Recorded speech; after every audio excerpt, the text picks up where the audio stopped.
हिंदी वालों के लिए नोट्स मैंने भेज दिए। हिंदी वाला फिलहाल यहाँ पे कोई है नहीं ना, अभी ग्रुप में भेज दिए मैंने।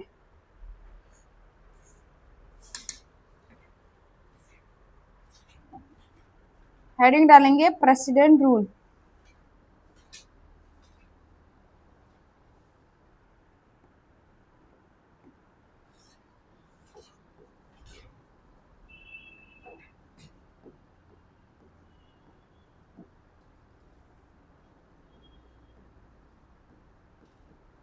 राष्ट्रपति शासन।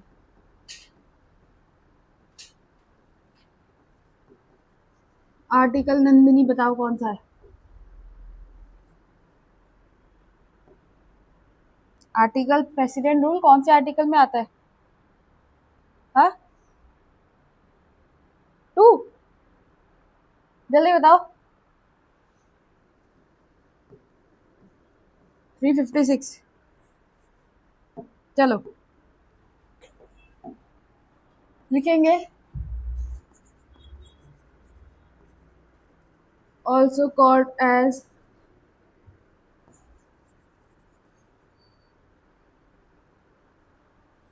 एक मिनट,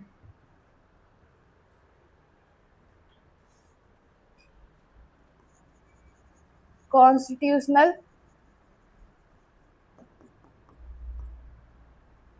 इमरजेंसी और स्टेट इमरजेंसी। क्लियर? चलिए अब देखते हैं इसको लगने का क्या आधार होता है, रीजन क्या होते हैं ना।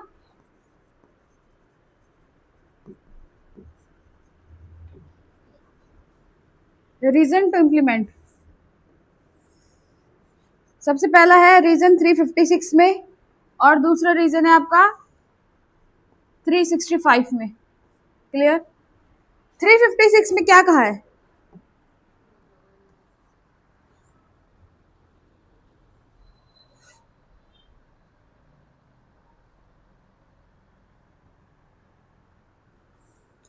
लिखेंगे 356 के लिए, मैं प्रॉपर वे में नोट्स लिखवाऊंगी ना तुम्हें, तो लिखेंगे 356 में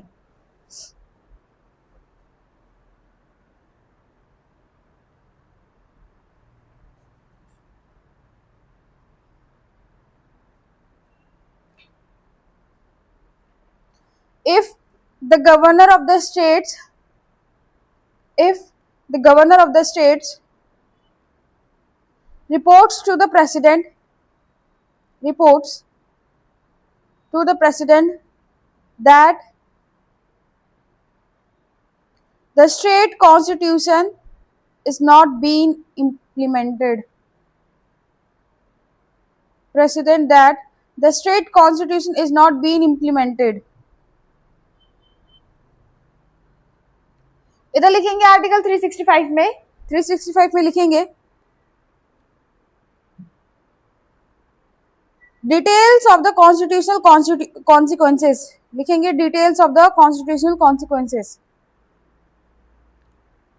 इसमें लिखेंगे if a state fails two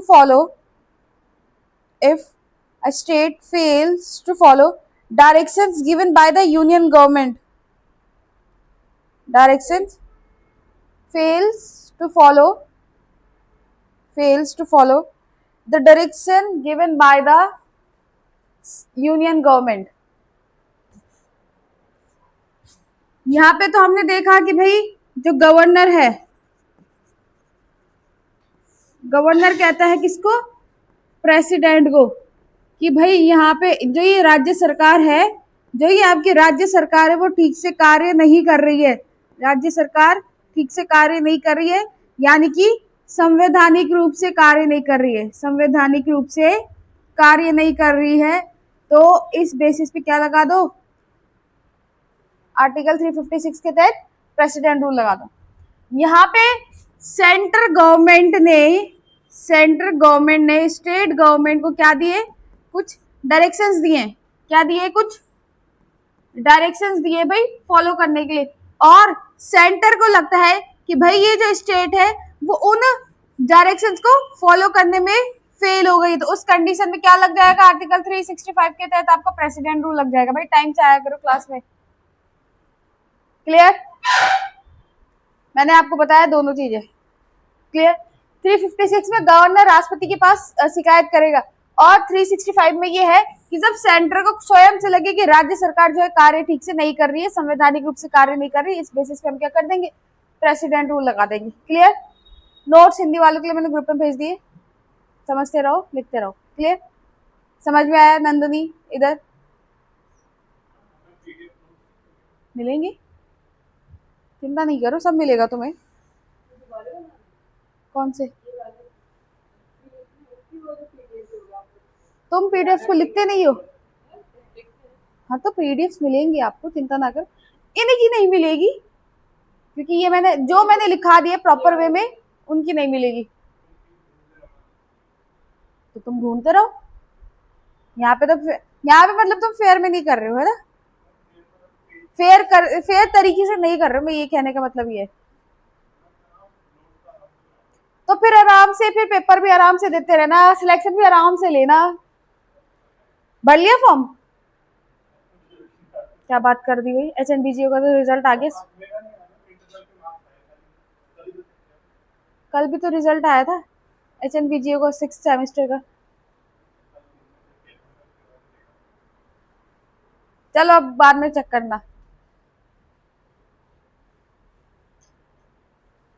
heading लिखेंगे, नेक्स्ट लाइन मतलब parliamentary approval and timing of proclaim, parliamentary approval and timing of the proclaim.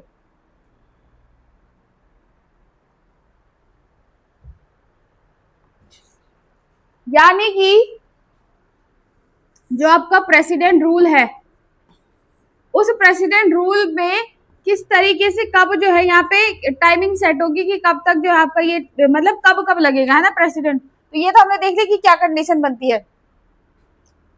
अब ये भी देख लो कि यहाँ पे मैं क्या लिखाने वाली हूँ। इस पे देखो, किसी स्टेट पे क्या लग गया, प्रेसिडेंट रूल लग गया है। किसी पर्टिकुलर स्टेट पे क्या लग गया आपका, प्रेसिडेंट रूल लग गया है। आ गया result?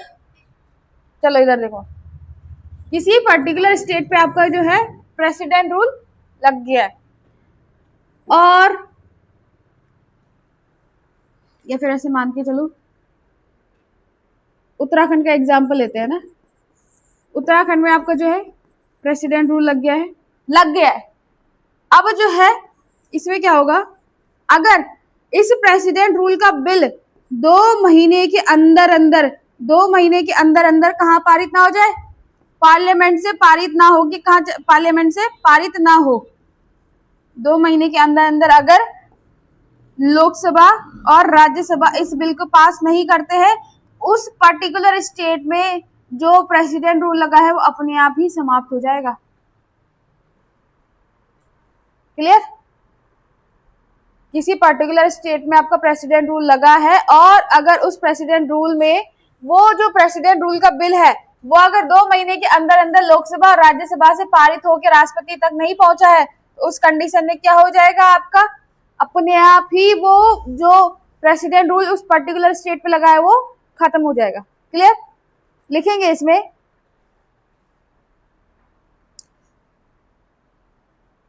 The proclaim of president rule must be approved by the parliament.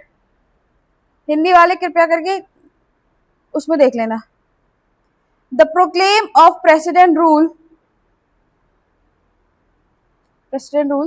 must be approved by the parliament within a period of 2 months,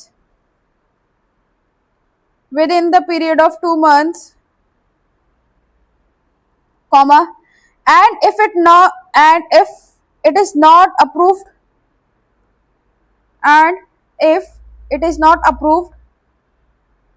then the president rule will automatically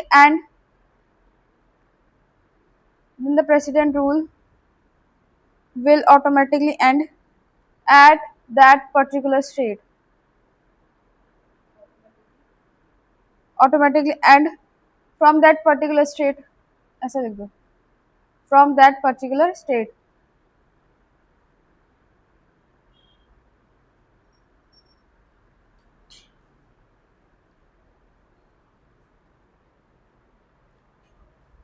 चलो, अब मैंने तुम्हें एक condition बताई थी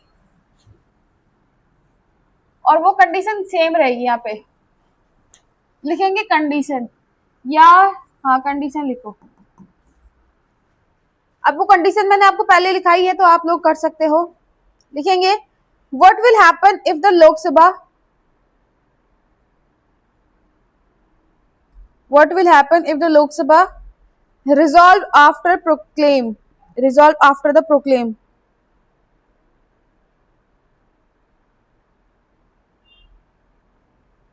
इसमें लिखेंगे it has to be passed by the Lok Sabha, it has to be passed by the Lok Sabha after 1 month of the first meeting, after 1 month of the first meeting of the new Lok Sabha,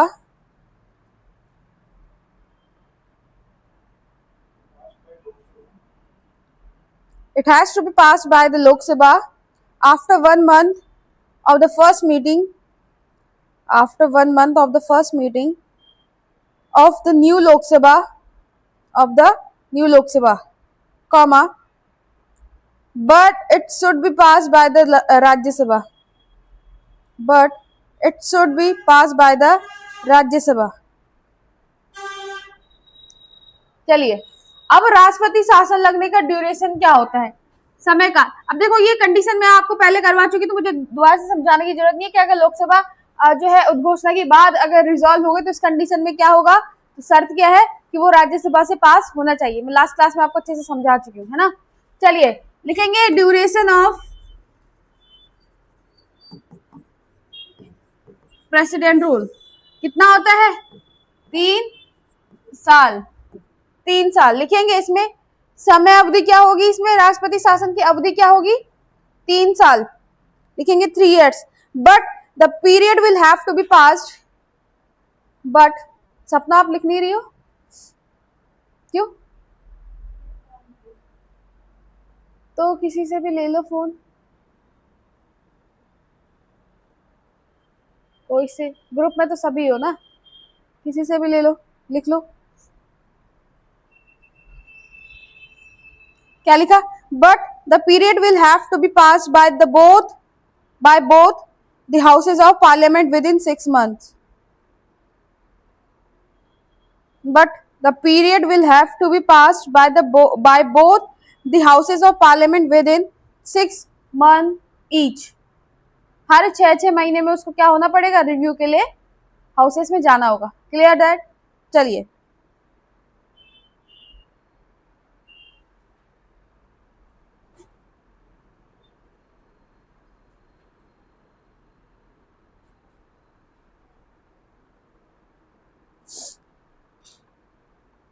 note पे लिखेंगे,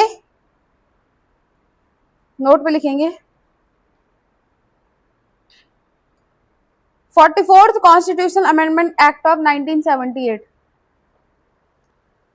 article है 356 का sub clause 5। अभी मैं बताती हूँ, पहले लिखो तुम 44th constitutional amendment act, 44th तुम बस इतना लिखो 44th constitutional amendment act of 1978, बस इतना लिखो, उसके बाद मैं लिखाती हूँ तुम्हें। लिखेंगे लिखेंगे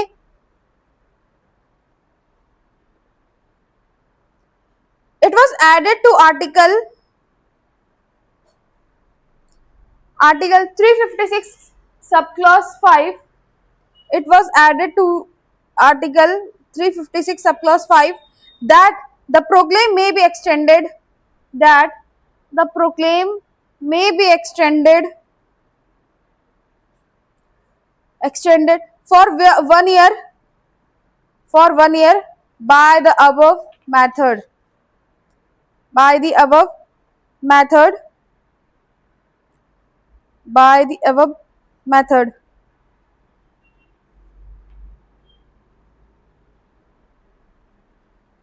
comma, but it is to be extended again,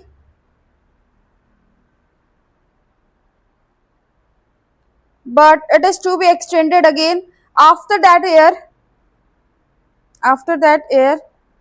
comma, then the following condition will have to be fulfilled. Then the following condition will have to be fulfilled.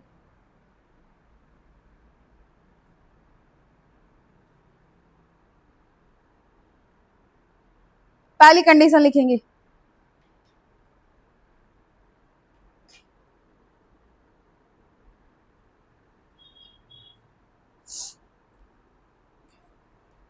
पहली condition, if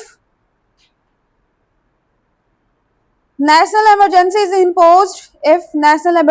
imposed in any part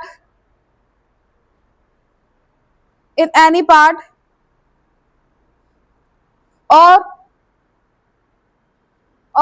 within the whole India या फिर country, within the whole country. Second लिखेंगे,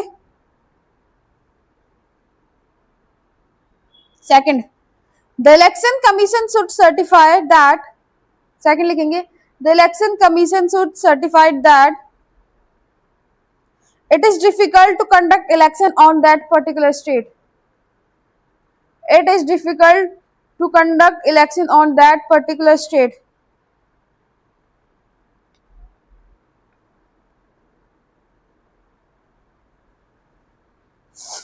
समझ में आया? तो मैं पहले ये बताओ, पढ़ो जरा उसे क्या बोलता है। कंडीशन ये बोलती है कि भाई नॉर्मली तो देखा जाए कि 3 साल तक आपका प्रेसिडेंट रूल रहेगा, है ना। अब 3 साल के बाद हम 6 महीने में उसको क्या करेंगे, रिव्यू करेंगे। अब हाँ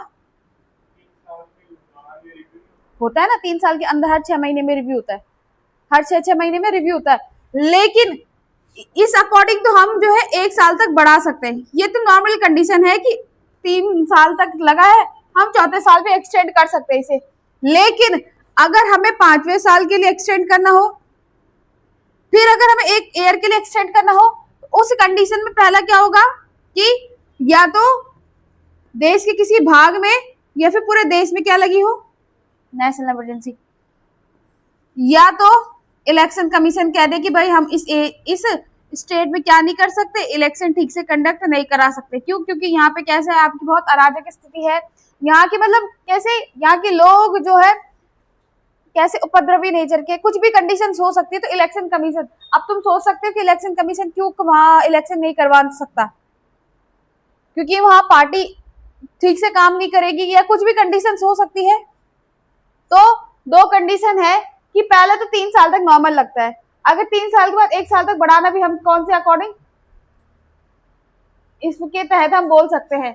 लेकिन अगर हमें 1 साल और बढ़ाना है तो इन 2 कंडीशंस को फुलफिल करना हो तभी बढ़ता, अदरवाइज नहीं बढ़ता है। क्लियर? चलिए, termination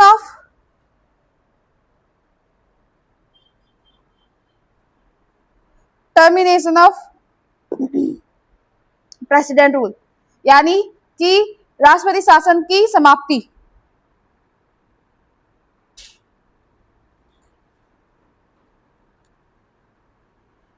parliament approval is not required, parliament approval is not required.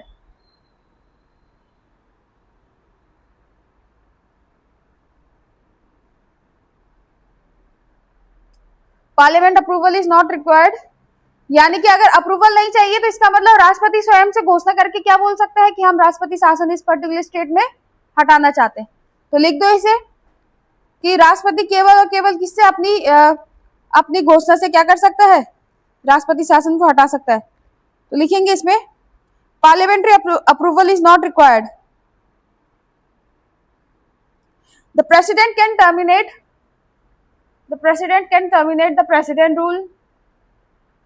The president can terminate the president rule on particular state by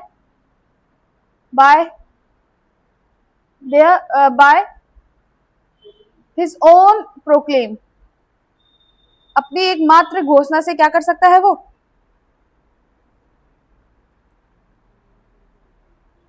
note में लिखेंगे अब इसमें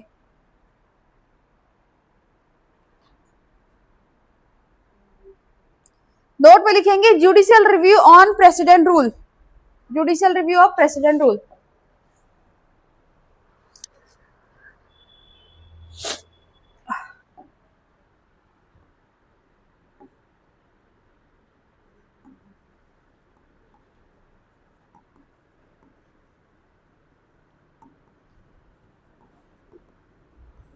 अब सवाल ये आता है कि क्या जो है न्यायालय हस्तक्षेप कर सकता है प्रेसिडेंट रूल में।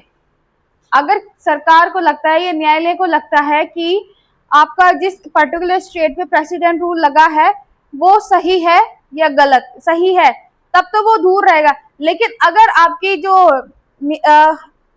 कोर्ट है या न्यायालय उसको लगता है कि भाई इस पर्टिकुलर स्टेट में जो प्रेसिडेंट रूल लगा है वो ठीक नहीं लगा है, मतलब इसको लगाने के जो आधार है वो पर्याप्त नहीं है, इसको लगाने का जो रीजन है, जिस रीजन पे ये लगा है वो गलत है, तो उस कंडीशन में आपका जो है हाई कोर्ट जो सुप्रीम कोर्ट है वो उस पर्टिकुलर स्टेट पे क्या कर सकता है, इंटरफेयर कर सकता है उस एरिया के प्रेसिडेंट रूल पे। क्लियर? लिखेंगे पहला लिखेंगे 38 कॉन्स्टिट्यूशनल अमेंडमेंट एक्ट ऑफ 1975। पहला 38 कॉन्स्टिट्यूशनल अमेंडमेंट एक्ट ऑफ 1975। पहला हम इसमें लिखेंगे 38 अमेंडमेंट एक्ट ऑफ 1975, पहला हम इसमें देखेंगे। दूसरा देखेंगे हम 44th constitutional amendment act of 1978 और तीसरा हम देखेंगे 45th कॉन्स्टिट्यूशनल अमेंडमेंट एक्ट हम देखेंगे इसमें, सॉरी 45th नहीं है इसमें, SR Bommai case.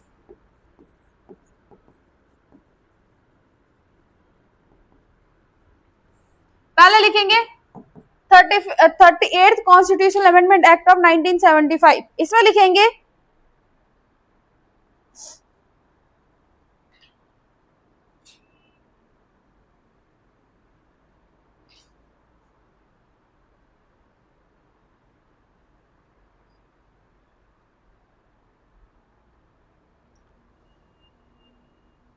President rule,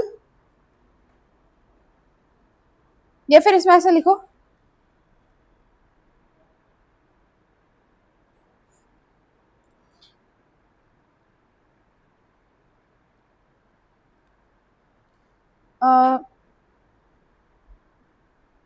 through this amendment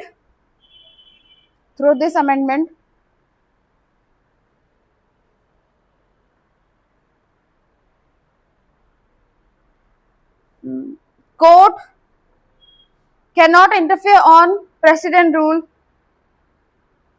court cannot interfere on president rule। इस अमेंडमेंट एक्ट से तो ये कहा गया कि भाई जो जो न्यायालय है वो हस्तक्षेप नहीं करेगा किस पे, जिस एरिया पे क्या लगा है, प्रेसिडेंट रूल लगा है। फिर इसके बाद लिखेंगे 44th अमेंडमेंट एक्ट ऑफ 1978, इसमें लिखेंगे this amendment abolish the provision of 38th constitutional amendment act। यानी कि 38वें में क्या बोला था कि जो न्यायालय है वो, सॉरी जो आपका राष्ट्रपति शासन है वो न्यायालय की परिधि से बाहर है, यानी कि न्यायालय उस पर हस्तक्षेप नहीं कर सकता है, इंटरफेयर नहीं कर सकता है। फिर 44वां संविधान संशोधन होता है जिसमें कहा गया कि आपका जो 38 कॉन्स्टिट्यूशनल अमेंडमेंट एक्ट है उसके जो भी प्रोविजन उसको डिलीट, उसको मतलब अबॉलिश कर दिया गया है। फिर इसको अबॉलिश करने का रीजन क्या था, तो इसमें लिखेंगे नोट 44th में लिखेंगे, इसी का नोट बना के लिखेंगे SR Bommai versus union of India. और ये केस कब हुआ था आपका 1994, ध्यान रखना ये केसेस और उस केस में क्या प्रोविजन था और किसके साथ था ये इंपॉर्टेंट आता है। तो SR Bommai case versus union of India, यानी कि भारतीय संघ में 1994 में ये केस हुआ था। ये केस जो है आपके 1994 में हुआ था। अब ये इंपॉर्टेंट है, क्यों है इंपॉर्टेंट, इसको हम वन बाय वन करके, एक ही रीजन है इसमें ये कहा गया था भाई कि अगर इसमें ये कहा गया कि अगर आपका जो न्यायालय है, अगर जो आपका जुडिशरी उसको लगा कि जिस स्टेट में आपका प्रेसिडेंट रूल लगा है वो उसको लगाने का जो रीजन है, वो जिस आधार पे लगा है वो बिल्कुल सही है। तो ये आपका जो है प्रेसिडेंट रूल पे इंटरफेयर नहीं करेगा। लेकिन अगर जुडिशरी को लग रहा है कि जिस एरिया में, जिस स्टेट में आपका प्रेसिडेंट रूल लग रहा है, उस एरिया में जो प्रेसिडेंट रूल है उसको लगाने का जो रीजन है वो गलत है, इस कंडीशन में आपका इंटरफेरेंस होगी। Clear that? मीन में हो? Clear?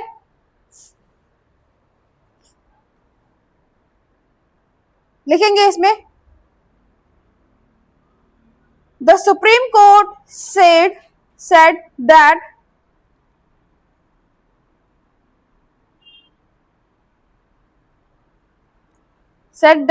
if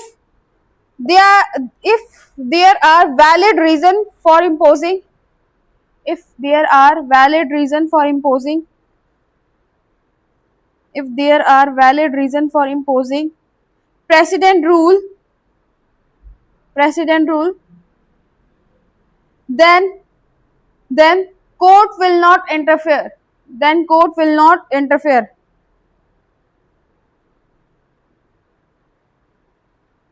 but if the reason are not valid for the president rule, if the reason are not valid for the president rule, then court will intervene.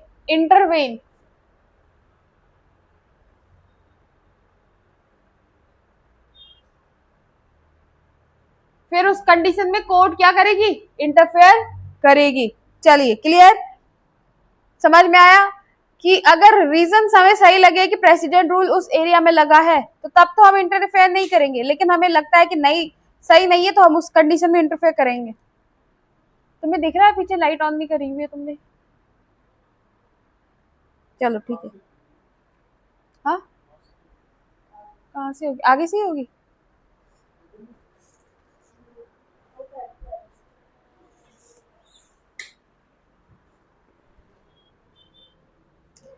चलो,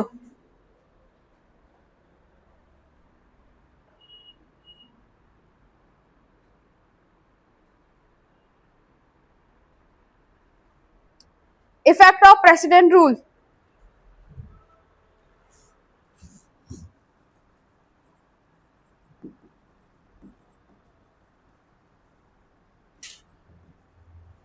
क्या होगा?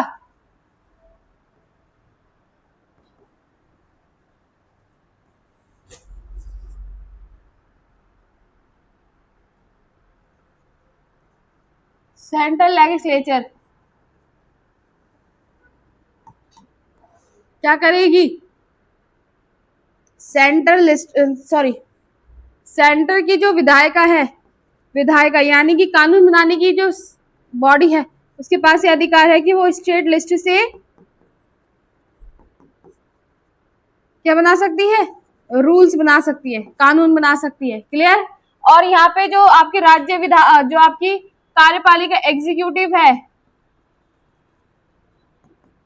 समस्त जो कार्यभार है वो एग्जीक्यूटिव संभालेगी। जो राज्य की अपनी जो कार्यपालिका है, स्टेट एग्जीक्यूटिव है, वो उस कंडीशन में प्रेसिडेंट रूल में क्या हो जाएगी? समाप्त हो जाएगी। तो लिखेंगे केंद्र जो है आपका सेंटर पावरफुल हो जाएगा।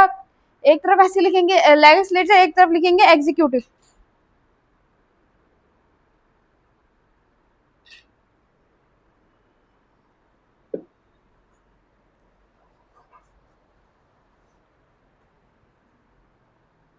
लिखेंगे legislature can make laws regarding state laws from state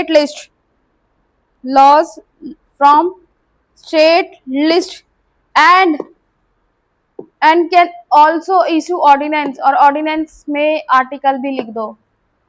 and can also issue ordinance, और ऑर्डिनेंस का आर्टिकल क्या है? आद्यदेश का क्या आर्टिकल है? सपना को छोड़ के आंसर दो। नंदनी, ऑर्डिनेंस में आर्टिकल कौन सा आता है? 120। हाँ, जोर से बोलो, तुम बोलो। जोर से बोल लो। 123। चलो, इन ब्रैकेट में आर्टिकल 123 भी लिख देना। जितनी बार लिखोगे उतनी बार तुम्हारे लिए इजी रहेगा याद करने में। फिर लिखेंगे एग्जीक्यूटिव में, यानी कि सेंटर एग्जीक्यूटिव। यहाँ पे एग्जीक्यूटिव यानी सेंटर के एग्जीक्यूटिव होगी। इसमें लिखेंगे the state executive is suspended. The state executive is suspended. The governor heads the executive along with the chief secretary. The governor heads the executive along with the chief secretary. और chief secretary कौन? राज्य का सचिव, महासचिव, जो सचिव होता है। राज्य सचिव होता है, वो क्या काम करता है बनना पड़ेगा उसके लिए, तब पता चलेगा। काम वही तो करता है जो मतलब सारा शासन प्रशासन की जो जिम्मेदारी है उसी के पास रहती है। भले अंदर से नीचे का जो लिखित काम होता है वो कौन करता है? सचिव और IAS PCS अधिकारी ही करते हैं। और अपनी ये जो है मंत्रियों को सौंपते कि भाई हमने जो ये रिपोर्ट तैयार किया इसको तुम वहां जाके बोलो। काम करते हैं। सलाह मतलब ये है कि सलाह देना। मतलब सबसे बड़ा अधिकारी एक मंत्रालय का सचिव होता है, जिसके अंदर सारे जो है कामकाज आते हैं, वो सारे कामकाज देखता है। चलिए, आपका प्रेसिडेंट रूल यहाँ पे समाप्त होता है। इसके बाद कौन सा रूल आएगा आपका?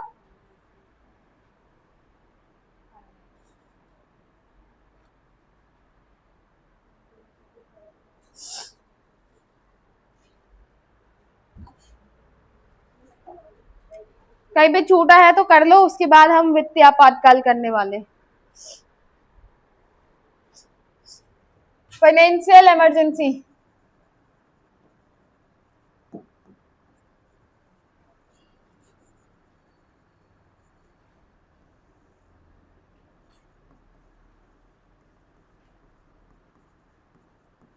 और आज यहाँ पे आपका ये चैप्टर कंप्लीट हो जाएगा। इसको लगाने का रीजन क्या होता है भाई? कि जब आपका स्टेट, अब यहाँ पे मैं किसी पर्टिकुलर राज्य की बात नहीं कर रही, पूरे कंट्री की बात कर रही, पूरे नेशन की बात कर रही हूँ। पॉलिटी में आपका जो स्टेट वर्ड यूज होता है वो मेनली आपके पूरे नेशन के लिए यूज होता है। जब स्टेट क्या करे?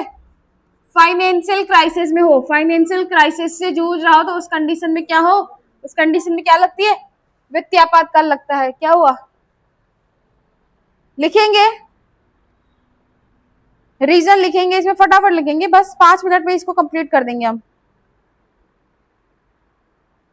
When the country faces financial crisis, reason क्या हो जाएगा? When country faces financial crisis। Next point लिखेंगे प्रोक्लेम बाय प्रेसिडेंट। सारी चीजें आप लोगों ने पढ़ चुकी है, कुछ नया नहीं है इसमें, लिख दो इसमें। Next point proclaim by president, यानी कि उद्घोषणा किसके द्वारा की जाती है? राष्ट्रपति के द्वारा की जाती है। Duration, duration of financial emergency 2 month.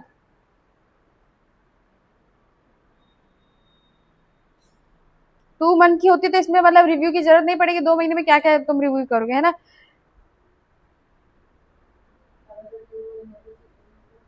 2 महीने में करना पड़ेगा ना, कर्जा लो, कुछ करो। अगर 2 महीने में भी तुम अपने देश की कंडीशन सुधार नहीं सक रहे हो तो इसका मतलब तुम्हारी सरकार ठीक से काम नहीं कर रही है ना। वहां पे गलती सरकार की आ रही है, सरकार फेल हो रही है। सरकार का फेलियर वहां पे पता चलता है जब लोग सड़कों में आ गए, देश की कंडीशन खराब हो गई है, जब लोगों को सरकार के प्रति प्रदर्शन करना पड़े, वहां पे ये पता चलता है कि सरकार किस तरीके से काम कर रही है। फिलहाल यहाँ पे बात करते हैं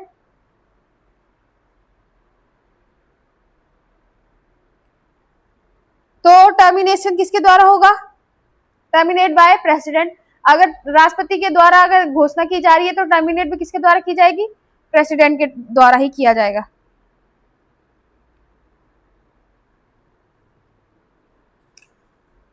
अप्रूवल यहाँ पे किसी का भी नहीं है ना। पार्लियामेंट आपने देखा तीनों इमरजेंसी में हमने देखा कि जो अप्रूवल है पार्लियामेंट का वो कहीं पे भी नहीं है, ना वो प्रेसिडेंट रूल में है, ना फाइनेंशियल इमरजेंसी में, ना नेशनल इमरजेंसी में। अब यहाँ पे मेन आता है आपका जो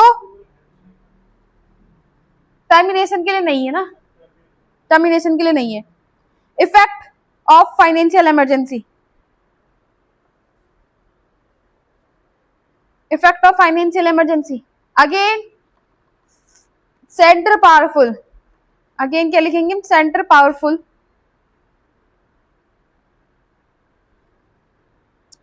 इसमें लिखेंगे पहला पॉइंट लिखेंगे, सेंटर पावरफुल होगा तो इसमें लिखेंगे पहला point, centre can give financial instructions, centre can give financial instruction to any state.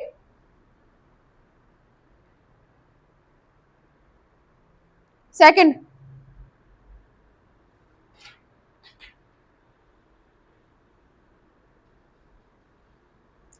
the center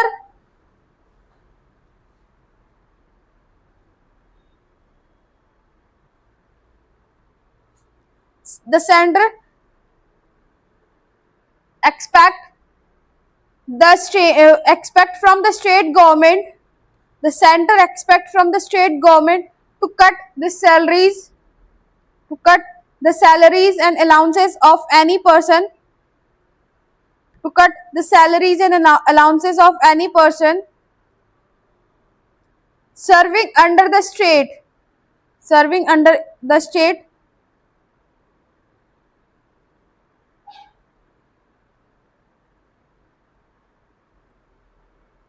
also center can do same,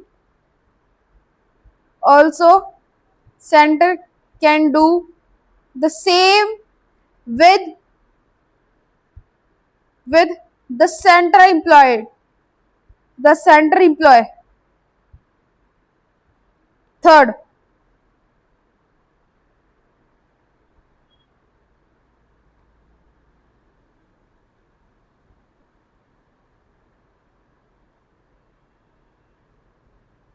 the bill passed by the state legislature, can be reserved for the president. और यहाँ पे आपका पूरा national emergency, financial emergency, ये सारे emergency जो है खत्म होते हैं। मेरी तरफ से आपका जो इमरजेंसी वाला टॉपिक है वो क्लियर हो गया। Can be reserve for the president, clear. तो जब वित्तीय आपातकाल लगता है तो उस कंडीशन में आपकी सेंटर और स्टेट गवर्नमेंट ये एक्सपेक्ट करते हैं कि हम क्या करें, अपनी सैलरीज, अपने जो एम्प्लॉय है उनकी सैलरीज यानी कि वेतन भत्ते जो है उनको काट सके, क्योंकि हमें अपने देश की स्थिति को सुधारने के लिए उस समय पैसे की ज्यादा जरूरत रहती है। और विधानमंडलों में भी जो बिल पास होता है उसको भी हम प्रेसिडेंट के लिए रिजर्व रख सकते हैं या फिर उस पर्टिकुलर एरिया के लिए रिजर्व रख सकते हैं। उसके बाद जैसी कंडीशन सही होती है उसके बाद हम जो है उसको फिर से बिल पास करवा सकते हैं, क्लियर। कहाँ लगता है ये है ना जो समय अवधि, उसको काटना है, काटना है उसे, नहीं वो काटना है, वो गलत लिखा हुआ है मैंने उसको, तभी मैंने लिखवाया नहीं, उसको मत लिखना। हाँ एक्सटेंड कर सकते हो तुम, या फिर ऐसे लिख दो, इसको ऐसे लिख दो, जहाँ पे तुमने टाइम पीरियड लिखा है ना, जहाँ पे तुमने टाइम पीरियड लिखा है उसको तुम 2 मंथ से लेके इन्फिनिटी तक कर दो, लेकिन हर 6 महीने में रिव्यू की जरूरत नहीं होती है, इसको इस तरीके से लिख दो। लेकिन इसको हर 6 महीने में, जैसे हमने देखा था ना नेशनल इमरजेंसी के टाइम पे कि हर 6 महीने में इसको रिव्यू की जरूरत है, इसको हर 6 महीने में रिव्यू की जरूरत नहीं होती है, क्लियर। अगर हम बार बार रिव्यू कराएंगे तो उस रिव्यू के लिए भी तो पैसा चाहिए होता है।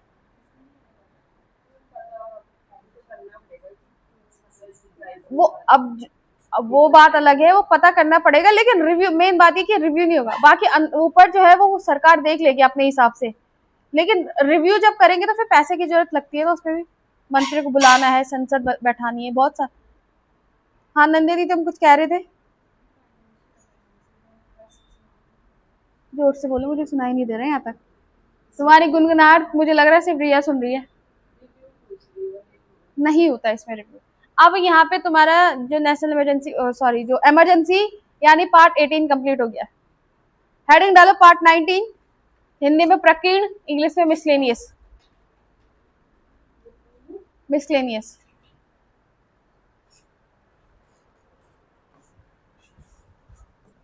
कुछ नहीं है इसमें,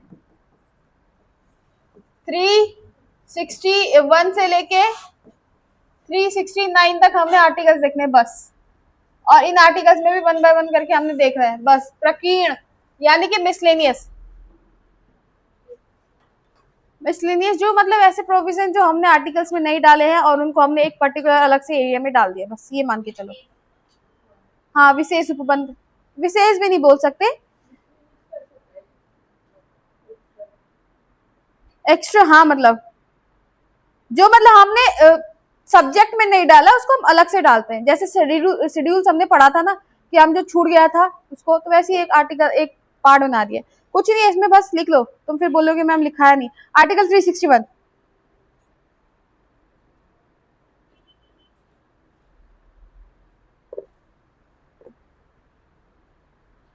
तुम लोगों को भेजना पड़ेगा ना।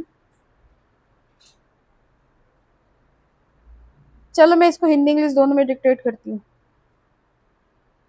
आर्टिकल 361, राष्ट्रपति और राज्यपालों और राज्य प्रमुखों को संरक्षण। राष्ट्रपति और राज्यपालों को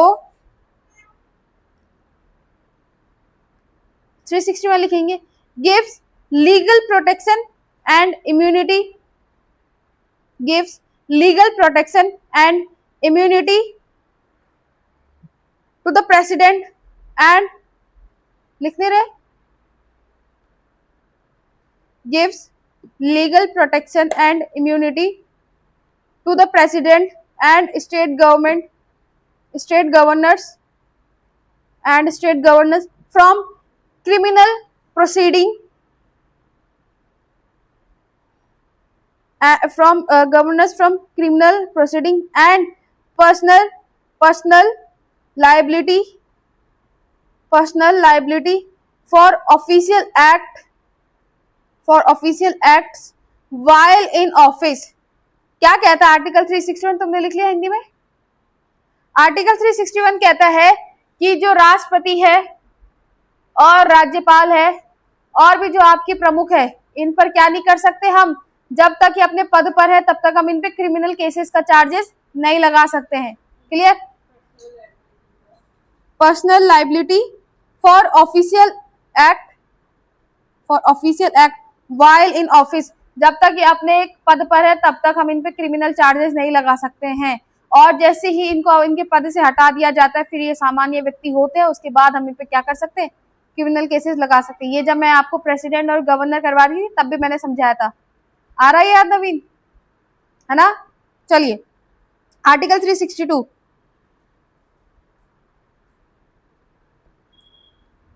आर्टिकल 362 लिखेंगे, it was related to the rights, it was related to the rights and privileges of rulers, it was related to the rights and privileges of rulers of former former Indian princely states, Indian princely states।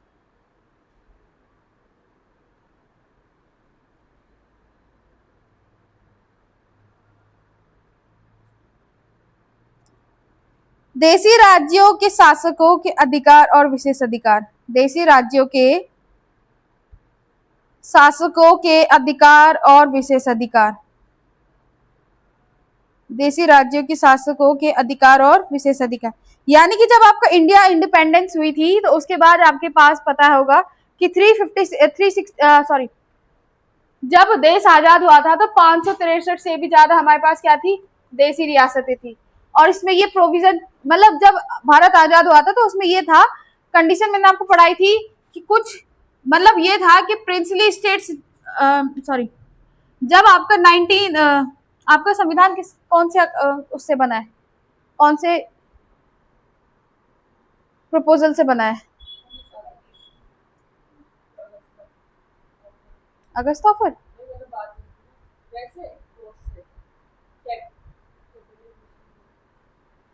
Cabinet या Cripps,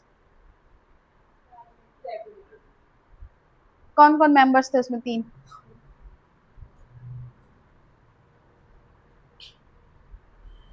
कौन कौन से member याद रखना। Paper तैयार हो गया, मेरे पास ऑलरेडी पेपर बना हुआ था, मुझे कोई दिक्कत नहीं, मेरे पे सारे सब्जेक्ट्स के पेपर पड़े हुए, मिक्स क्वेश्चंस भी पड़े हुए, तुमने मुझे बोला, मैंने काम तुरंत कर दिया, तुम्हारा पेपर बन चुका। अब तुमने जैसे भी बोला हो, तुम्हारा सिलेबस कंप्लीट करवा दिया मैंने, तुम्हारा 100 नंबर का टेस्ट बन के तैयार हो चुका है, मैम को मैंने बोल दिया। मैंने बोलना क्या था, मैंने मैम को भेजा है, बस हो गया। केवल पॉलिटी का है और अच्छे लेवल का है, तुम्हें पता चलेगा तुम्हारा लेवल क्या है। तुम्हें अब कब होगा वो तुम्हें बता दिया जाएगा, मैंने अपनी तरफ से छुट्टी कर दी है, मैंने पेपर दे दिया, जब भी हो तुम्हारा पेपर ध्यान रखना, अच्छा लेवल है वो। पेपर तुम्हें ये सीख देगा कि हमें बुक्स पढ़ने की कितनी जरूरत है, यही है, कुछ नया नहीं है उस पेपर में, सारे वही है जो मेरे शब्द मैंने जो तुम्हें यहाँ पे बोले हुए, बस बात ये तुमने यहाँ कितना घुसाया है उसको और रीड कितना किया है, वो पेपर तुम्हें बताएगा कि अगर तुम बुक नहीं पढ़ोगे तो तुम्हारा क्या हाल होगा। वो पेपर तुम्हें ये बताएगा कि तुम खाली रट्टाफिकेशन करोगे तो तुम्हारा क्या हाल होगा एग्जाम में। अच्छा अच्छा लेवल का है, मतलब ठीक ठाक लेवल है, ज्यादा भी नहीं है, मॉडरेट टू टफ बोल सकते हैं, लेकिन इजी टू मॉडरेट नहीं बोल सकते। तैयार रखना उस पेपर के लिए, पढ़ लो। अब तुमने मुझे बोला, मैंने तुम्हें टेस्ट के लिए दे दिया।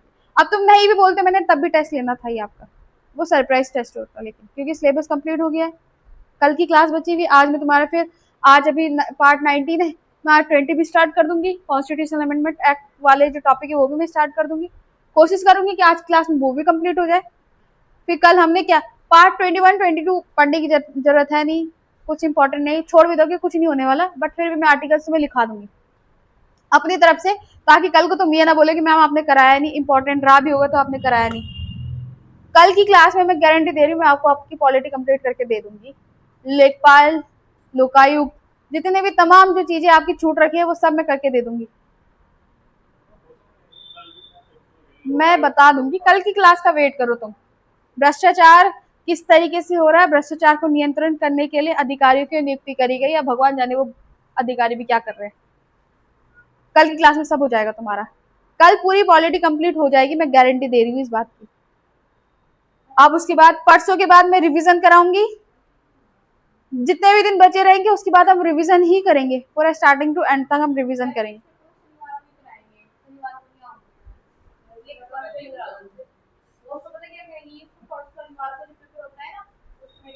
मैं फ्राइडे को करा दूंगी, मैं कभी भी करा दूंगी, मेरे पे तो टाइम ही टाइम है। तुम संडे का हो, संडे को, मैं संडे को तो खैर क्या है, फ्राइडे को करवा दूंगी मैं। फ्राइडे कब आ रहा है, फ्राइडे किस दिन आ रहा है, कौन से डेट पे आ रहा है, 7 को संडे नहीं, 7 को सैटरडे, 6 को, 6 के लिए तैयार हूँ,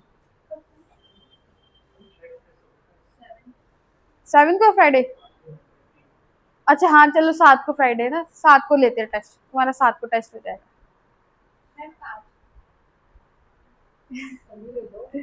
अभी ले लेती हूँ, पेपर तो बन ही रखा है, अभी ले लेती हूँ, प्रिंट ही तो निकालना है बस, सिलेबस कंप्लीट हुआ नहीं है, फिर बोलोगे मैम क्वेश्चंस कहाँ से दे दिए। हाँ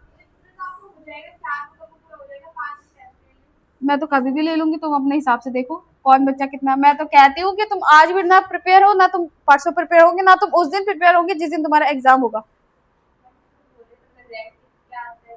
तो वेट करो थोड़ा सा, रिवीजन कर लेना, क्या हो गया, बुक्स पढ़ लेना, नोट्स को खंगाल लेना, फिर मैं भी अपनी तरफ से तुम्हें नोट्स पूरे दे दूंगी, तब तक तुम ये नहीं बोलोगे कि मैम नोट्स नहीं भेजे आपने पूरे। हाँ तो मैं तब तक तुम्हें नोट्स भेज दूंगी, फिर तुम पढ़ो ना पढ़ो तुम्हारी मर्जी, याद रखना बुक्स पढ़नी है। चलो तो मैं बता रही थी आपको कि आर्टिकल 362 किससे रिलेटेड है, प्रिंसली स्टेट से। तो यहाँ पे जब आपका भारत बना था तो उस समय बहुत सारे प्रिंसली स्टेट्स भी थी, और ये प्रोविजन ऐड किया था कि जो प्रिंसली स्टेट्स भारत के साथ जुड़ना चाहती है वो जुड़ सकती है, और जो नहीं जुड़ना चाहती वो ना जुड़े, है ना, अलग से कुछ इस तरीके से प्रोविजन था। तो ये आपका बेसिकली प्रिंसली स्टेट से रिलेटेड है ना। चलिए आर्टिकल 363,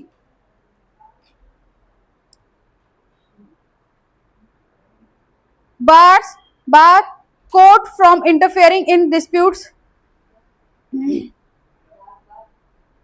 बार, हाँ ये वैसा वाला बार मत समझना, ये एक बैरियर वाला बार समझना। अच्छा bars court from interfering in disputes arising interfering in disputes arising out of certain pre-independence treaties, pre-independence treaties and agreement. कुछ संधियों करारों कुछ संधियों करारों आदि से उत्पन्न विवादों में न्यायालय के हस्तक्षेप का वर्जन। यानी कि संविधान जो हमारा इंडिपेंडेंस है उससे पहले हमने जो भी ट्रीटीज वगैरह की होंगी उनको हम कोर्ट में सॉल्व नहीं कर सकते। 364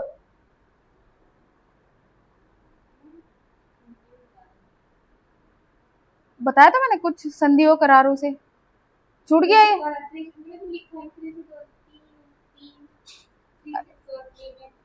देखो कुछ संधियों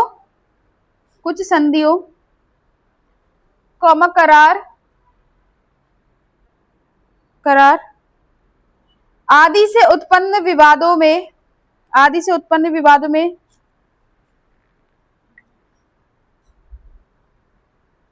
न्यायालय के हस्तक्षेप का वर्जन।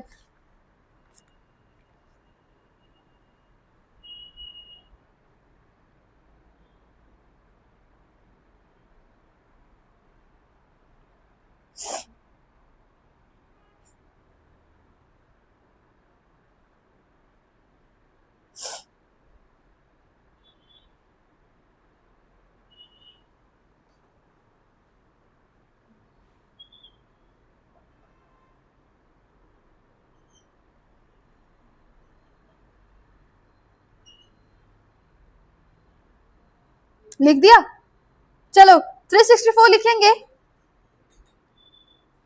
364 लिखेंगे ग्रांट स्पेशल प्रोविजन, कुछ छोटा है, क्या नाम है, नंदनी। प्री इंडिपेंडेंस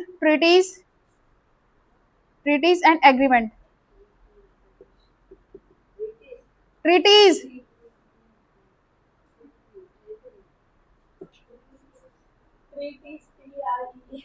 संधि ट्रीटीज। चलो 364 ग्रांट स्पेशल प्रोविजन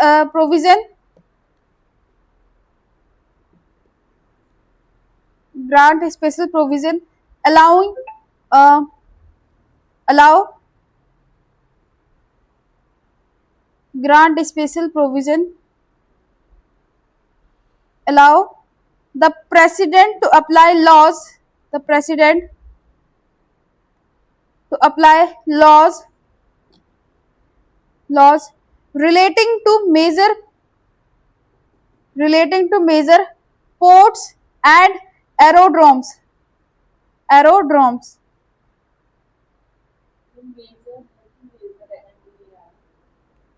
Major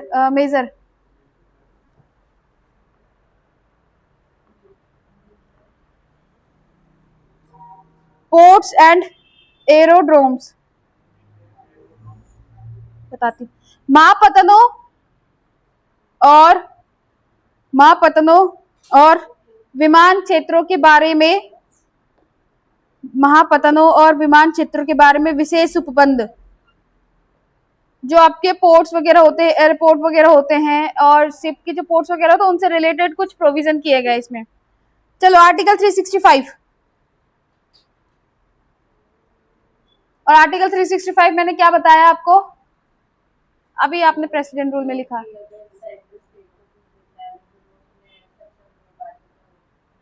तो लिख दो उसे 365 जो मैंने लिखाया था पीछे से देख के। लास्ट है ये आपका, वैसे भी संघ द्वारा दिए गए निर्देश का अनुपालन करने में या उनके प्रभावी करने में असफलता का प्रभाव उस कंडीशन में सेंटर। लिख सकते हो 365, लिखो जरा, कॉपी पेस्ट करो, तभी तो बोला मैंने।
हो गया, करें आगे।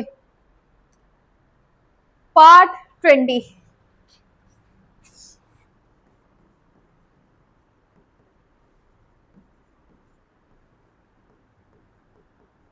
संविधान संशोधन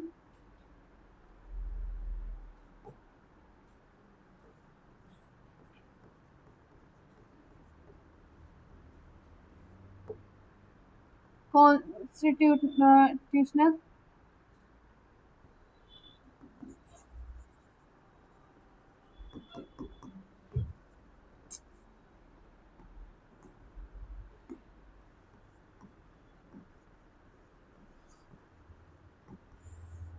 कौन सा आर्टिकल आएगा ये?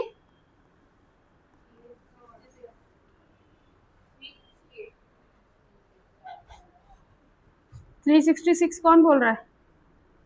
368। बस पूरा पार्ट ही आपका इससे बेस्ड है।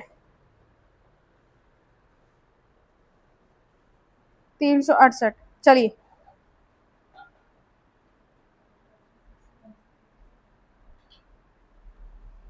नहीं है 69 और 65 तक इम्पोर्टेंट है, बाकी नहीं है। बस ये वही आर्टिकल्स दिखाऊंगी जो इम्पोर्टेंट रहेंगे तुम्हारे लिए।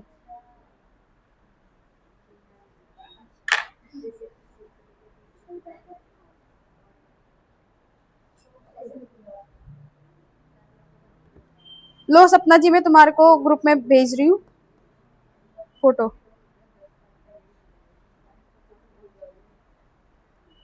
चलो, अगर बातें कंप्लीट हो गई तो तुम्हारा सिलेबस स्टार्ट करें आगे। देखो, हिंदी मीडियम वाले के लिए फोटो भेज दी मैंने।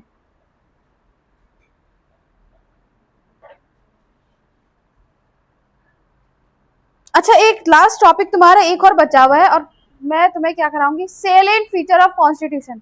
मैंने तुम्हें कहा था कि सेलेंट फीचर हम लास्ट में करेंगे जब पूरा संविधान पढ़ लेंगे, तब तुम्हें समझने में इजी रहेगा कि हमारा संविधान आखिर क्या था, क्या क्या चीज है। क्लियर?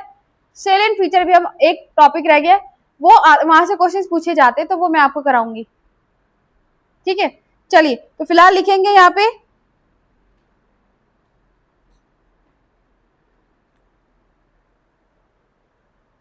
लिखेंगे इसमें पहली बात तो जो संशोधन है उनको जरूरत होती क्यों है, आखिर क्या जरूरत पड़ गई हमें कि संविधान में हमें चीजें चेंजेस करनी पड़े, क्योंकि आप लोग संविधान पढ़ रहे हो, हमने क्लॉजेस भी देखे हैं उसमें कि हमने अमेंडमेंट के साथ जोड़े हैं, तो ऐसा करने की जरूरत क्यों पड़ी, क्यों अपडेटेड क्यों? जमाने के साथ, समय के साथ साथ जो चीजें चलती है ना, आगे अपने आने वाले टाइम में अपने बच्चों के साथ तुम्हें भी अपग्रेड होना पड़ेगा उनकी हिसाब से। अभी आजकल आजकल की जेनजीज की यही तो दिक्कत रहती है कि हमारे पेरेंट्स बहुत ऑर्थोडॉक्स है, हमारे साथ हमारे जमाने के हिसाब से नहीं रहते, और तुम ये एक्सपेक्ट करते कि नहीं हम भी कल को पेरेंट्स बनेंगे तो हम भी अपने बच्चों के हिसाब से चलेंगे। अभी के हिसाब से तुम अपडेटेड हो, आने वाले टाइम में तुम्हारे बच्चे भी बहुत अपडेट वर्जन आएगा, तो जमाने के साथ तो चीजें बदलती रहती है, हर पीढ़ी जो है नई चीजें लेके आती है। फिलहाल यहाँ पे बात करते हैं, तो amendment and changes are made as per the need of the time।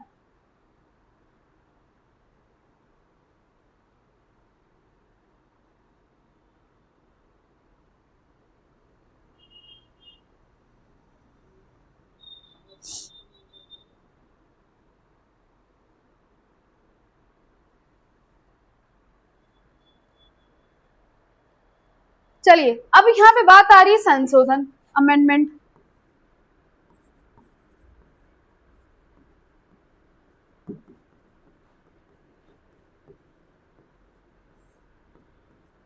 संशोधन मेनली दो प्रकार के होते हैं, मतलब देख लेते हैं। एक होता है फॉर्मल, इसको बोलते हैं औपचारिक,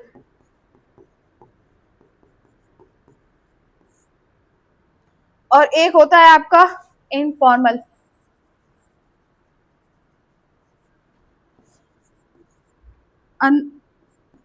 औपचारिक।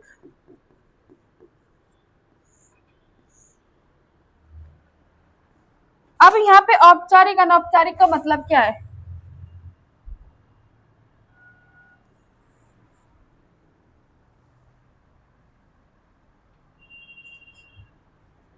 अब फॉर्मल तो तुम्हें पता है क्या है,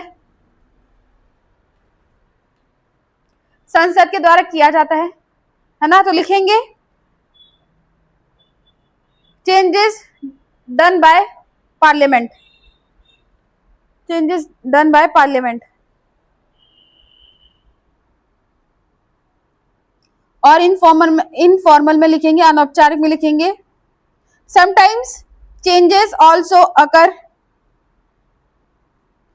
sometimes changes also occur due to the constitutional interpretation of the court, sometimes changes also occur due to the constitutional interpretation of the court।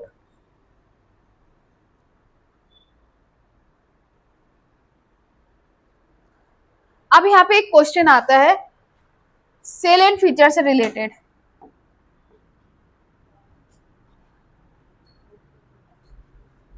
कि इज इंडियन कॉन्स्टिट्यूशन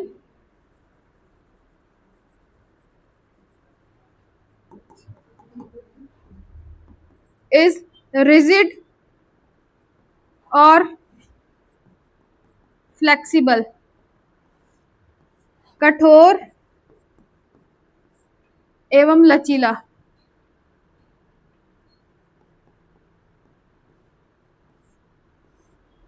अब मुझे ये बताओ कि भारतीय संविधान कैसा है, कॉम्बिनेशन है, किस बेसिस पे तुम कॉम्बिनेशन कह रहे हो?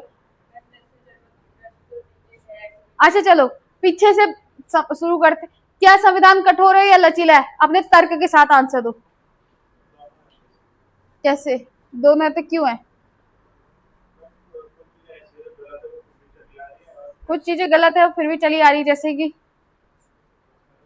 कैसे? बहुत सारे। क्या चीज गलत लगी आपने अब तक संविधान पढ़ लिया? क्या आपकी सरकार गलत है? क्या आपकी पार्लियामेंट गलत है? अच्छा पार्लियामेंट गलत है। कल का इंटरव्यू में पूछा जाए तो आप ऐसे जवाब दोगे कि हाँ।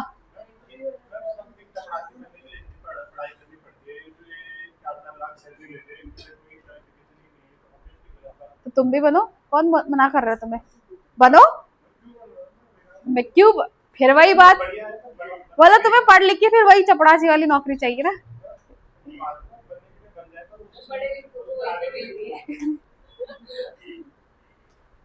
नहीं मैं नॉर्मली पूछ रही हूँ। अब ये कल को इंटरव्यू में गए ना, ऐसे मत बोलना है वो तुरंत ही कि तुम अंदर आए कि तुम सीधा बाहर जाओ, ऐसे कहेंगे वो। हाँ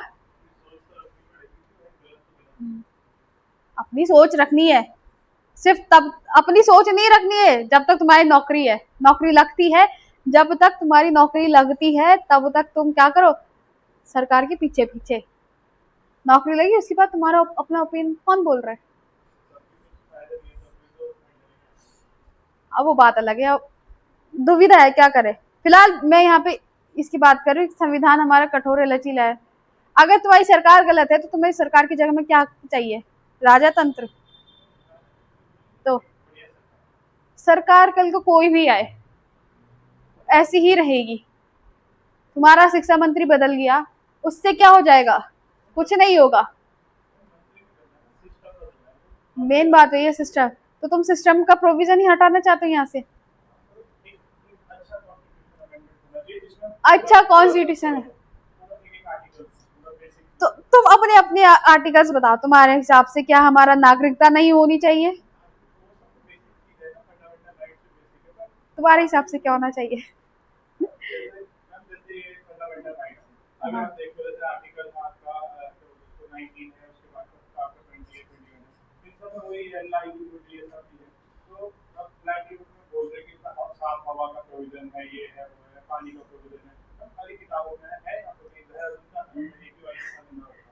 अब अब ये बहस मेरे से नहीं, अपने उस मंत्री से जाके करो जिसको तुमने जिताया है उसके सामने। तो तुम्हारे हिसाब से, मैं सिंपल भाषा में पूछना चाहती हूँ, मैं फिलहाल टॉपिक से भटकना नहीं चाहती, टॉपिक में रहते हैं। बताओ रिजिड या फ्लेक्सिबल, कठोर या लचीला? अगर दोनों है तो क्यों है? अगर सिर्फ कठोर है तो क्यों है? फ्लेक्सिबल है तो क्यों है? अच्छा चलो बता दिया। सपना जी बताओ। दोनों है।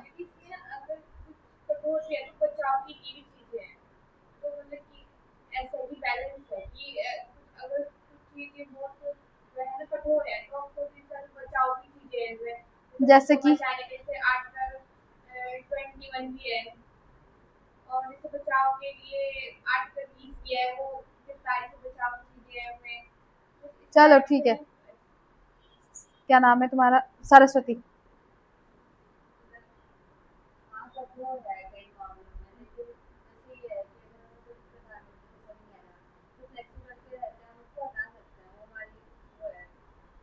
चलो ठीक है, अब तुम बताओ नंदिनी।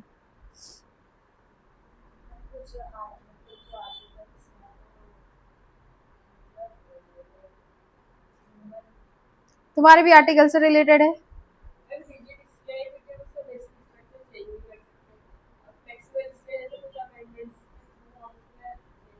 मैं मंत्रियों को हटाने की बात नहीं कर रही थी, मैं बात कर रही थी कॉन्स्टिट्यूशन अमेंडमेंट की बेसिक्स पे, है ना। तो यहाँ पे क्वेश्चन पूछा गया है कि हमारा संविधान रिजिड है या फ्लेक्सिबल है। तो बेसिकली देखा जाए तो कॉम्बिनेशन है, ना तो रिजिड है ना तो फ्लेक्सिबल है, यानी कि कॉम्बिनेशन है, दोनों का मिक्स है। हम अपने संविधान को केवल केवल कठोर नहीं बोल सकते, लचीला नहीं बोल सकते। कठोर कैसे?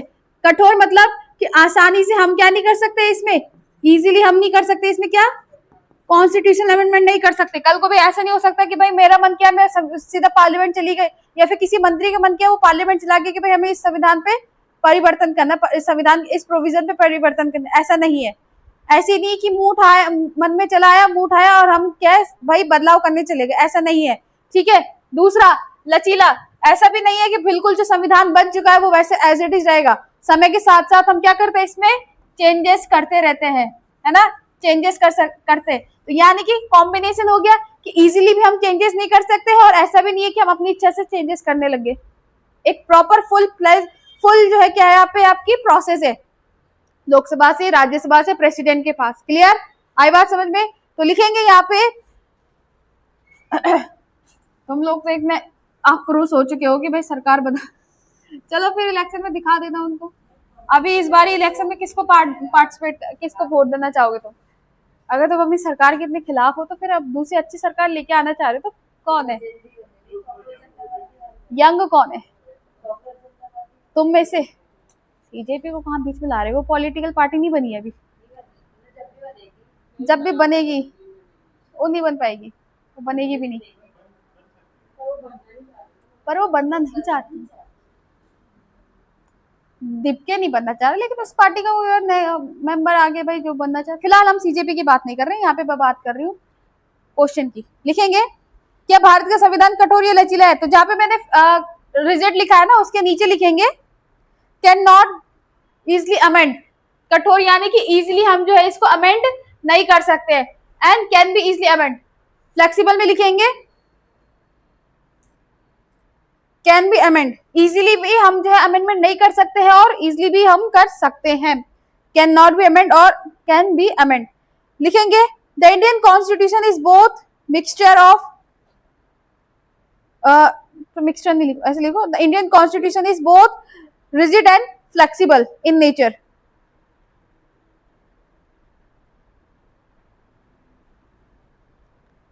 नोट में लिखेंगे the process of amendment of the Indian Constitution, the process of amendment of the Indian Constitution has been taken from South Africa, has been taken from South Africa.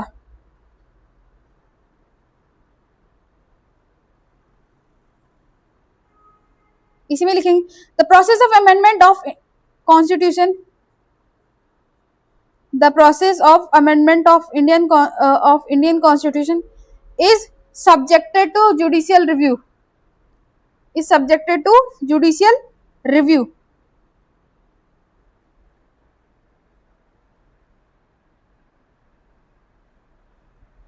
चलो अब यहाँ पे संशोधन देखना है ना हमने, तो यहाँ पे लिखेंगे हेडिंग डालेंगे, आप लोग हेडिंग लिखेंगे constitutional amendment can be done by 3 ways. Constitutional amendment can be done by 3 ways, और वो 3 ways कौन कौन से हैं ये हम देखने वाले हैं आपकी तीन वे में आपका जो है कॉन्स्टिट्यूशनल अमेंडमेंट हो सकता है। पहला, bye simple majority, simple majority, by special majority, special majority, और लिखेंगे तीसरा भी लिखेंगे special majority, special majority, special majority plus ratification of,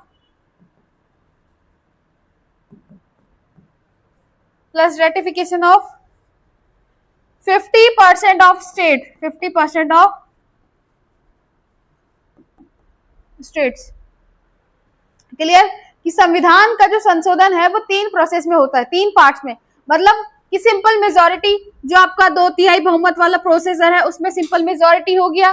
special majority यानी कि 2/3 बहुमत से भी ज्यादा के लोगों की हमें जो है यहाँ पे जरूरत है, यानी कि सिंपल मेजॉरिटी। स्पेशल मेजॉरिटी वो होती है जिसमें हमने कुछ एक क्राइटेरिया सेट किया है, और यहाँ पे सिंपल स्पेशल मेजॉरिटी के साथ साथ 50% से अधिक राज्यों का भी हमें क्या चाहिए, यहाँ पे हाँ या ना में जवाब चाहिए। क्लियर, 50% स्टेट्स यानी कि जितने भी टोटल स्टेट्स है उनका हाफ। क्लियर, इस तरीके से आपका अमेंडमेंट हो सकता है। अब लिखेंगे हम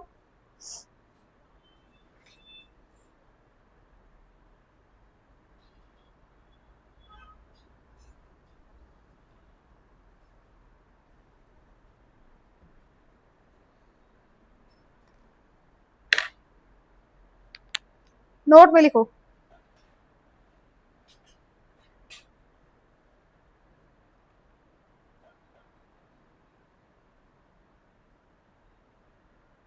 आर्टिकल 61 रिलेट्स विद,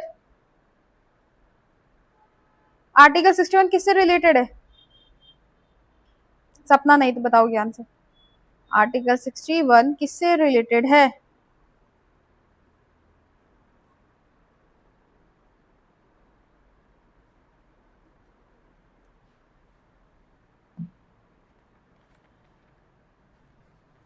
चुप्पी क्यों साधी है? आर्टिकल 61 पूछा मैंने, कुछ नया नहीं पूछा।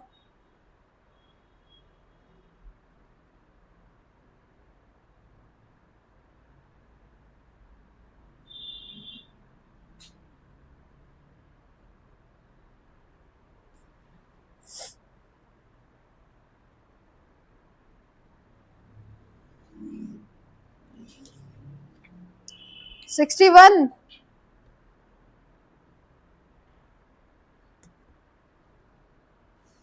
अच्छा, तो सामने सामने फोन से चीटिंग है। 2/3 में 50% ऐड, मतलब ऐसे मान के चलो कि 50% से ज्यादा मान के चलो। अच्छा सिंपल, हाँ सॉरी, ये तो 50 होता है, ये मैंने गलत लिख दिया। इसमें 50% होता है, 50+1, ये हाँ 50% इस तरीके से 2/3 होता है। क्या से नहीं, सेम नहीं है। सेम होता तो फिर दोनों में सेम हो जाता ना, क्या है फायदा फिर सिंपल और स्पेशल का। स्पेशल 2/3 है और सिंपल में 50+1 है, 50% +1 ये होता है। आर्टिकल 61 मैं नोट तभी तो लिखाऊंगी जब मुझे आर्टिकल 61 के बारे में पता होगा कि भाई क्या है आर्टिकल 61। इतने बैठे हो तुम में से किसी को नहीं पता शायद, वही है, मुझे क्या पता किस पे बेस्ड है। आर्टिकल 44 किस पे बेस्ड है?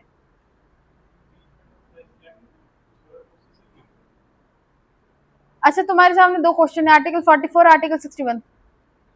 अब इम्पीचमेंट किस में आ रहा है? मैं बोलूं आर्टिकल 44 में आ रहा है तो दोनों में आ रहा है। आर्टिकल 44 कौन से पार्ट में आता है? इस हाल में दोगे तुम टेस्ट? टेस्ट के लिए सिर्फ इस क्लास में एक ही एक्साइटेड लड़की लग रही है मुझे, वो सपना।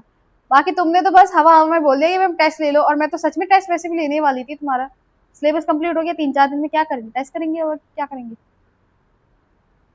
Article 44 UCC, article 61 impeachment.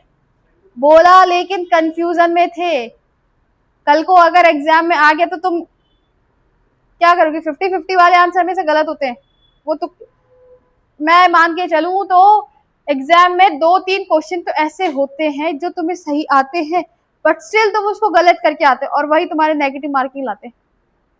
उन्हीं क्वेश्चंस की वजह से तुम्हारा सिलेक्शन नहीं होता है। चलो मैं लिखा रही थी आपको आर्टिकल 61 और आर्टिकल 352 लिखेंगे। आर्टिकल 61 इन ब्रैकेट में इम्पीचमेंट, आर्टिकल 352 नेशनल इमरजेंसी। इनमें क्या, इन दोनों के लिए क्या है? स्पेशल मेजोरिटी है। इन दोनों के लिए स्पेशल मेजोरिटी है।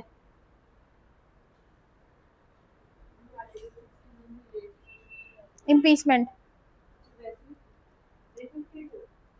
किससे रिलेटेड है? एक तो 61 इम्पीचमेंट है और 352 किस पे रिलेटेड है? इन दोनों के लिए क्या चाहिए होती है आपकी? विशेष बहुमत, स्पेशल मेजोरिटी।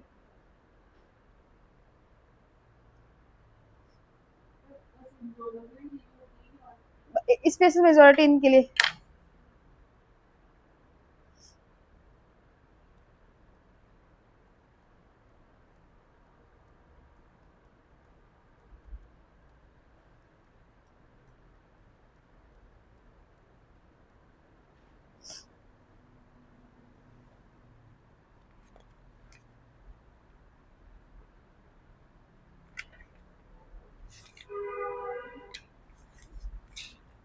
हेडिंग डालो important constitutional amendment of India, heading डालो। और 1951 से लेके अभी तक जितने भी अमेंडमेंट हो रखे वो सारे के सारे मैं कल कराऊंगी आप लोगों को। क्लियर? 1951 में पहला अमेंडमेंट होता है और फर्स्ट अमेंडमेंट में क्या था हमारा, मैंने कराया हुआ तुम्हें।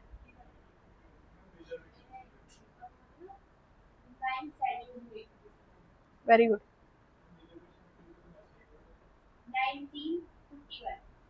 1951 रिजर्वेशन आपका ओबीसी ईडब्ल्यूएस वाला है, वो अभी नहीं आया था, वो पहले स्टार्टिंग में आ गया था ईडब्ल्यूएस का रिजर्वेशन। पहले संविधान संशोधन में रिजर्वेशन है ही नहीं, चेक कर लो तुम। 9th शेड्यूल और कौन सा है वो? जमींदारी उन्मूलन, दूसरा।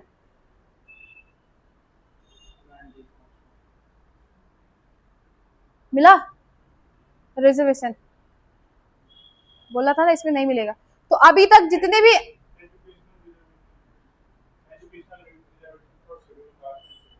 इतना नहीं देखना है ना, हमें जो इम्पोर्टेंट होगा वही देखेंगे हम, जहाँ से क्वेश्चन बनते हैं। और क्वेश्चन अभी आपका लेटेस्ट बनते हैं, लेटेस्ट जो है आपके 3-4 संविधान संशोधन है लास्ट 2019 के बाद के जितने अभी अमेंडमेंट हुए उसमें से क्वेश्चन बनते हैं, ज्यादातर एक आध पूछ लिया जाएगा पुराना। तो अभी तक जितने भी अमेंडमेंट हुए हैं वो सारे के सारे कराएंगे। होमवर्क लिखो। हाँ लेकिन 106 के 6 में नहीं पढ़ना, हमें सिर्फ इम्पोर्टेंट पढ़ने जो आपके इम्पोर्टेंट है, क्वेश्चन बनते हैं जहाँ से। 106 तो फिर तो तुम इतना ही नहीं पढ़े तो 106 और याद कहाँ से करोगे? होमवर्क लिखो। 42nd में जितने भी अमेंडमेंट हो रखे, 42nd जो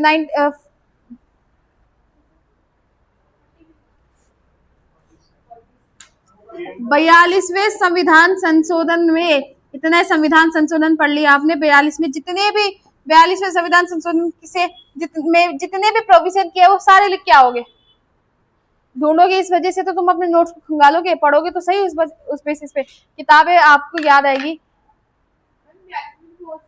तो वही तो है कि बहुत सारे हुए, उन सभी प्रोविजंस को लिखना है और वो तुम लिख के लाओगे। बस तुमने कह दिया और मैंने मान लिया कि इम्पोर्टेंट वही है। सबसे इम्पोर्टेंट ये है, सबसे ज्यादा प्रोविजन भी इसी में, सबसे ज्यादा चेंजेस भी इसी में हुए। अभी तुम्हारा होमवर्क है कि तुम इसको करके आओगे। क्लियर? चलो फिर आज के लिए इतना कर दो, बाकी तो मैं आपको कल लिखाऊंगी। मुझे क्या पता कितने, वो तुमने ढूंढ के लाने, मैंने थोड़ी। इस बेसिस में तुम अपनी लक्ष्मीकांत, ल्यूसेंट, परीक्षावाणी जो किताबें तुम पे है उनको तो खंगालोगे, किताबें पढ़ना तो सीखोगे। चलो मिलते हैं कल की क्लास में, आज के लिए इतना ही करते हैं। सिलेबस तुम्हारा कंप्लीट होने वाला है।